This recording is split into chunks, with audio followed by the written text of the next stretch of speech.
Renato lit his cigarette leaning against the hood of his black car and stared at the empty street as if looking inward. It was 6:30 in the morning. Downtown São Paulo was still gray, and he hadn't slept. Not because of insomnia, not because of worry, but because 15 years ago he had decided that sleeping peacefully was a luxury he didn't deserve. And over time he stopped trying. He was 42 years old with broad shoulders, thick hands, and a face that didn't smile out of habit. Those who knew him from afar thought he was cold. Those who knew him closely knew he was worse than cold. He was too polite, too organized, too quiet for someone who made a living like he did. Renato was Nestor Camargo's right-hand man, one of the most feared men in the illegal transportation sector of the east side of the city.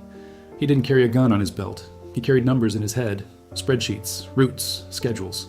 He was the one who kept the machine running silently. And Nestor knew that without Renato, the entire operation would go up in smoke in 3 months. But nobody respected Renato for what he did.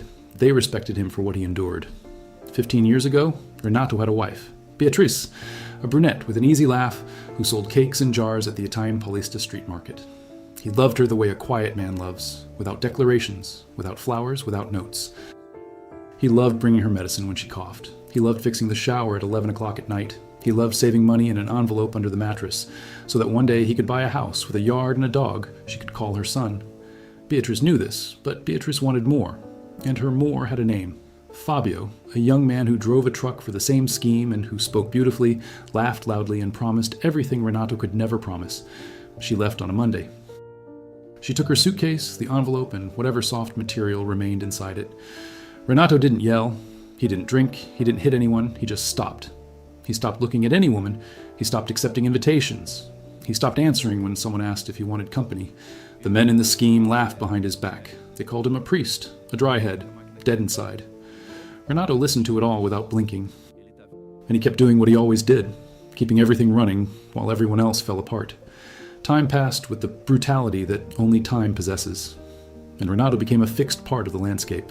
The man who solves problems, who doesn't complain, who doesn't ask, who doesn't feel. A useful ghost. It was on a Tuesday in March at 7:12 in the morning that he boarded the bus. It wasn't usual. Renato almost never used public transport. But his car was at the repair shop, and he needed to go to the warehouse in the north of the city to sort out a delivery before 9. He climbed up through the back door, leaned against the handrail, and stood with his eyes on the floor as he did anywhere, existing without taking up space. The bus rattled over the potholes in the avenue with that dull rumble of a tired engine.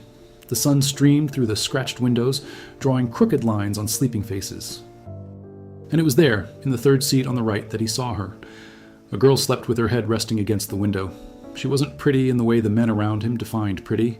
She had no makeup, no tight clothes, none of the things that usually attracted attention. She wore slightly baggy black dress pants, a white blouse with a collar slightly yellowed from washing, and held a faux leather bag in her lap with the zipper half open, from which the tip of a notebook and a blue pen peeked out. Her sneakers were white, but already had that grayish tone of someone who walks a lot and washes little. And yet, with all that, she slept with an expression that Renato hadn't seen on any face in years. Peace. He stood there staring, not with desire, not with curiosity, but with a kind of silent astonishment, as if he were standing before something that no longer existed in the world he knew. She breathed slowly, her lips slightly parted, and every now and then the bus would hit a pothole and her head would bob, but she wouldn't wake up. And Renato, without understanding why, felt something he hadn't felt since Beatrice, a desire to protect her. The bus stopped at her stop.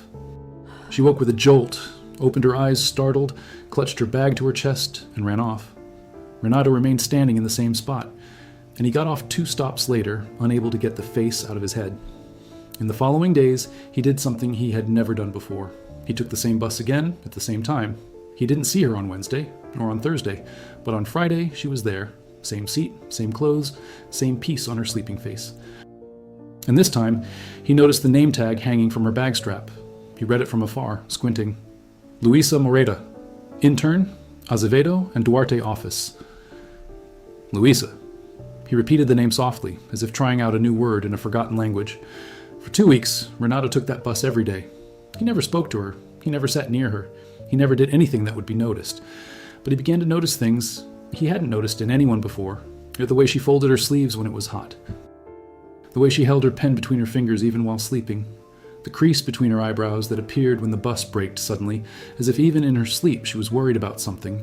And without realizing it, Renato began to change. He started washing his shirt the night before. He started brushing his shoes. He started looking at his own reflection in the bus window with an unease that wasn't vanity. It was shame. Shame about who he was, about the way he lived, about not having anything clean enough to offer someone like her. One day, she woke up before her bus stop, and she looked directly at him. Renato looked away so quickly that he bumped his shoulder on the handrail. She didn't say anything, but the next day, when he got on the bus, she was awake, sitting on the same seat with her notebook open on her lap, writing something. And when he passed by her, she looked up and made a tiny gesture with her head, an almost invisible nod. The kind of recognition a person gives to someone they see often, without knowing their name. Renato felt his chest tighten in a painful way, and he waved back. It was that same day that Nestor called him to the office. There was a problem with an intercepted delivery, and someone needed to resolve it. Renato resolved it, as always. But when he returned to the warehouse that night, he found the guys laughing at a photo on a cell phone. It was Luísa. One of them had taken a picture of her at the bus stop from a distance and was showing it to the others with comments that Renato wouldn't repeat, even in his thoughts. He took the phone from the guy's hand, deleted the photo, and said, in the lowest voice anyone there had ever heard, "If I find out that anyone got close to that girl, I'll deal with it personally." Nobody laughed. Nobody asked why. And nobody ever brought it up again. Weeks turned into months. Renato and Luísa began exchanging small gestures on the bus. A whispered good morning, a restrained smile. Once the bus was full and he stood next to her. She looked up and asked, "Do you work nearby?" "More or less," he replied. And the silence that followed wasn't uncomfortable. It was like the silence between two people who don't yet know they're starting something. One day, it rained heavily. The bus stop had no shelter, and Luísa was soaked when she got on. She was shivering with cold, clutching her bag as if it were the only valuable thing she had in the world. Renato took off his jacket without saying anything and put it over her shoulders. She looked at him with wide eyes, as if no one had ever done that for her before. "Thank you," she said, her voice trembling. "No need to return it," he replied. And he got off at the next stop, in the rain without a coat, feeling for the first time in 15 years that he had done something worthwhile. Luísa returned the coat 3 days later, washed, folded, inside a bag with a handwritten note. "Thank you for your gesture. My name is Luísa, and you?" Renato read that note 7 times. He put it in his shirt pocket, and he replied the next day, handing over a folded piece of paper with his stiff, crooked handwriting. "Renato, nice to meet you." From there, they began to talk. Briefly, slowly, in the minutes between one point and another, between breaking and a turn. Luísa said she was 23 years old, that she lived with her grandmother in Ferraz de Vasconcelos, that she studied accounting at night and interned in the morning at an office where nobody knew her name. She said her father had left when she was 6, and that her mother died of cancer when she was 13. She said her grandmother sold corn cakes on the street to help pay for college. And she told all this without asking for pity, without making a drama, without lowering her eyes. She told it like someone describing the weather. That's how it is, and we move on. Renato listened silently. And with each thing she said, he felt a fissure open up inside him, through which a light entered that he thought he would never see again. He never said what he did. He said he worked in logistics, that he handled transportation. And technically that wasn't a lie. But the weight of his omission grew inside him like water in an overflowing cup. One Saturday, Luísa called him. She had gotten his number from a note he left inside their returned jacket. A detail he swore to himself wasn't intentional, but deep down he knew it was. She asked if he wanted to have coffee. Renato stood in the middle of the room, phone to his ear, his heart pounding harder than it had since he was 27, and said yes. They met at a simple bakery near the station. Luísa ordered a coffee with milk and a toasted bread roll. Renato ordered the same, not because he wanted to, but because he didn't know what to order when you're sitting across from someone who makes you want to be someone else. They talked for 2 hours. They laughed at silly things. And when she left, she touched his hand for a second as she said goodbye, and that touch burned on his skin all day. But Renato knew. He knew that this couldn't last. He knew that eventually she would find out. He knew that he wasn't the man she deserved, that his life was made of things that stain, that the dirt he carried wouldn't come off with a shower, wouldn't come off with a clean coat, wouldn't come off with coffee at the bakery. And the time has come. Luísa was leaving the office on a Thursday night when she saw Renato on the sidewalk across the street, talking to 2 men she recognized from the news, men who looked like they belonged on the cover of a crime newspaper. She stopped. He saw her. And in her eyes, he read everything he feared most. The slow understanding, the disappointment that begins at the corners of her mouth, the instinctive recoil of someone who understands they've been deceived without anyone needing to lie with words. She left without saying a word, And Renato stood there on the sidewalk, hands in his pockets, a pain in his chest greater than anything Beatriz had caused, because this time it was all his fault. He didn't try to call, he didn't text. He didn't show up on the bus. He went back to being what he was before, the useful ghost, the faceless man, the cog that makes the machine run. And he thought that was the right thing to do, that staying away was the most honest way to love someone who deserved more than he could give. 2 weeks passed. Renato lost weight. He started having trouble sleeping again. The men in the warehouse noticed that something had changed, but no one asked. In that world, asking is almost an offense. It was then that Nestor asked for something Renato would never accept. A job that involved a school, children, roots that passed by the doors of public schools.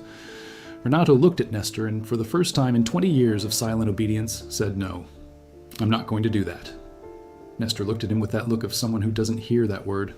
You know what happens when someone says no to me. I know, said Renato. And even so, no. He left the office that night knowing he had signed his own death warrant. But he felt a strange thing in his chest. It wasn't fear. It was relief, as if he had recovered a piece of himself that he had sold cheaply too long ago.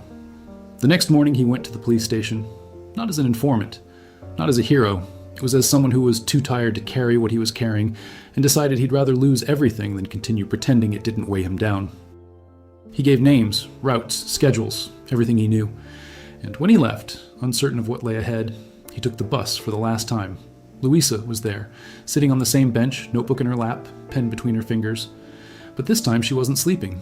She was looking at the door, as if expecting someone. And when Renato came upstairs, she didn't look away. She didn't back away. She didn't look scared or angry. She held up the notebook and showed the open page. It was written in her round, firm handwriting, I know who you are, and I know who you're trying to be. Renato read. He read again, and for the first time in 15 years he felt his eyes burn in a way that wasn't tiredness. He sat down next to her. He said nothing. Neither did she. The bus started moving with its usual jolt, and the city began to pass by the window like a silent film. And there, on that worn plastic seat with the noise of the engine drowning out the silence, Luísa rested her head on his shoulder. Renato didn't move. He didn't take a deep breath. He didn't try to appear strong. He just stood there, feeling the weight of her head on his shoulder, and understood that this, exactly this, was what he had been searching for his whole life without knowing its name. It wasn't forgiveness. It wasn't romance. It wasn't a promise. It was someone who chose to stay. And through the bus window, the morning sun streamed in obliquely, drawing crooked lines on the dirty aisle floor, illuminating the two of them as if the world, for a moment, had decided to be kind to those who never asked for anything. Renato closed his eyes, and for the first time in 15 years he fell asleep.